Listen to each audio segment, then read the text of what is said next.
Once upon a time, in a cozy little house on a quiet little street, there lived a child named Figgy.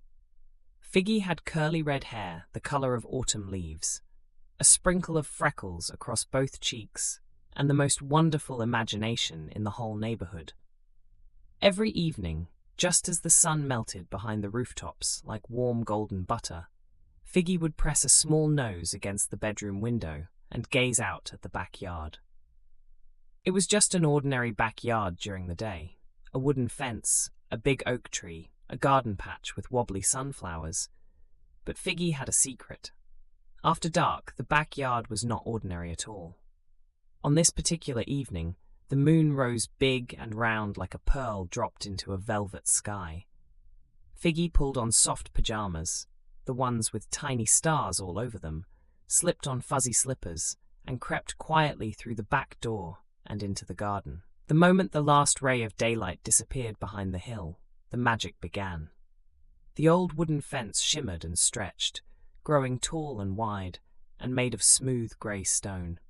The sunflowers became bright torches fixed to the walls, glowing warm amber and gold. The oak tree thickened and spread into a magnificent gatehouse, its branches woven together like castle towers, reaching up to tickle the stars. The backyard had become a medieval kingdom. Figgy's very own kingdom of night. Figgy stepped through the great gate with wide, wondering eyes. The cobblestones beneath the fuzzy slippers were smooth and cool, and the air smelled of lavender and something sweetly ancient, like old library books and honey. Fireflies bobbed through the air like tiny wandering lanterns, guiding the way deeper into the kingdom. The path wound past a silver stream that sang softly as it tumbled over pebbles, past a meadow of glowing moonflowers that chimed like tiny bells when the breeze passed through them, and all the way to a little stone bridge arched over a gentle pond. Figgy loved this part of the kingdom best. It felt like the whole world was tucked in and peaceful. But then, just as Figgy reached the middle of the bridge, a sound drifted up from beneath it. A soft, low sound. Not a scary sound. More like a very quiet, very sad sound. A sound that was trying very hard not to be heard.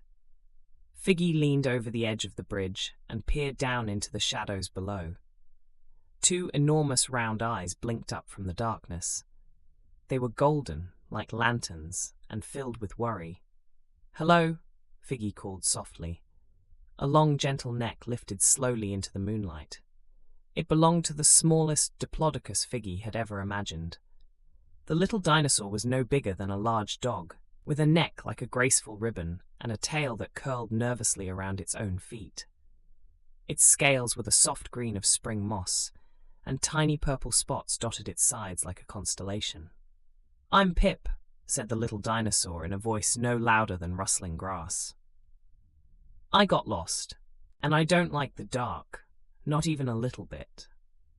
Figgy's heart felt very warm and full. "I understand," Figgy said gently, climbing down to sit beside Pip on the bank of the stream. "The dark can feel enormous sometimes, like it goes on forever." Pip nodded, his long neck dipping low. "Everything looks different at night. Things have strange shapes. I thought that rock over there was a monster, but it's just a rock." Figgy looked at the rock. It did have rather a lumpy, monster-like silhouette in the dim light. "It does look a bit like a grumpy toad," Figgy agreed, and both of them laughed. A soft, sleepy sort of laugh that made the moonflowers chime. "But here," said Figgy, reaching into a pocket in those star-covered pajamas, "I brought something special tonight. I always bring it when I visit the kingdom after dark." Figgy held up a small, smooth egg. It was pale blue with a faint inner glow, like moonlight captured inside a shell. Tiny golden stars drifted lazily inside it, turning slowly, the way snow turns in a snow globe.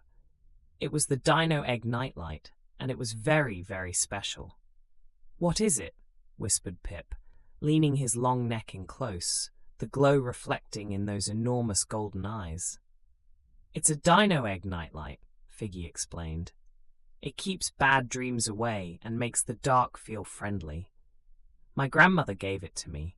She said it was found at the edge of an ancient meadow and that it glows because it's full of warm, happy feelings. Pip stared at it. The soft blue light spread around them in a gentle circle, turning the shadows soft and the stones warm. The patch of darkness beneath the bridge was no longer deep and frightening. It was simply a quiet, shadowy place where the stream gurgled and small frogs sat on mossy stones. Figgy set the egg nightlight down between them, and together they looked at all the things the soft glow revealed. There was a family of tiny hedgehogs shuffling through the grass. There were moths with wings like painted silk resting on the bridge's stones. There was the shadow that had frightened Pip earlier, just a funny-shaped pebble, perfectly harmless, wearing the disguise of the dark. "It wasn't a monster at all," Pip murmured. "It never was," said Figgy gently. "Sometimes the scariest things are just misunderstood. They seem frightening because we can't see them properly. But when you look closely, with a little light and a little courage, they're usually something quite ordinary. Or even something rather lovely." Pip thought about this for a long moment.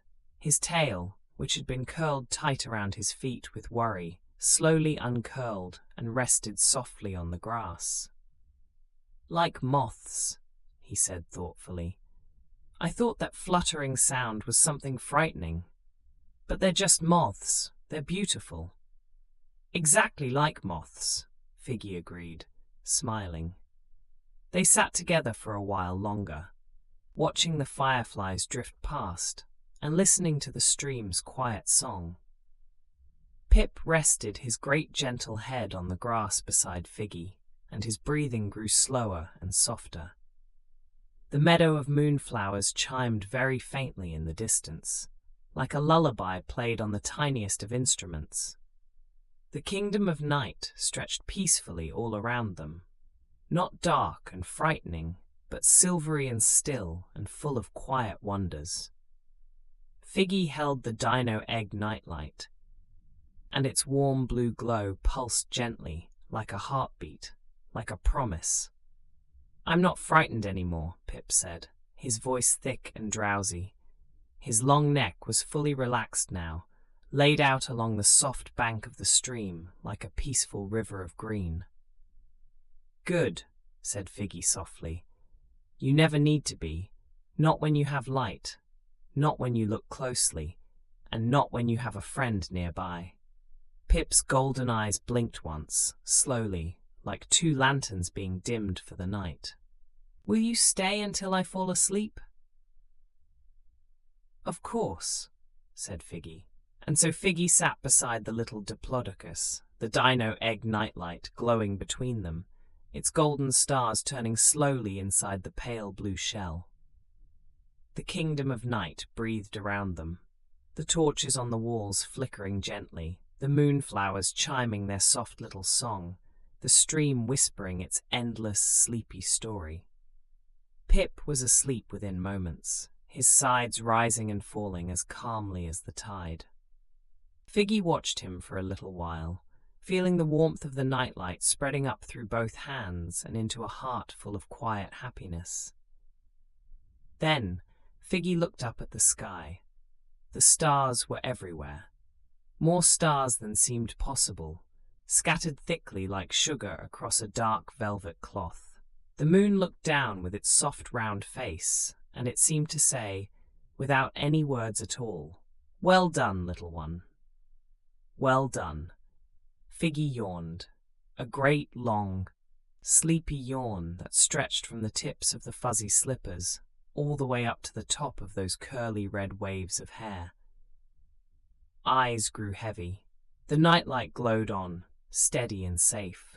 The kingdom hummed its quiet lullaby all around, and the darkness, that enormous, misunderstood darkness, was nothing but a soft blanket tucked gently over the whole world.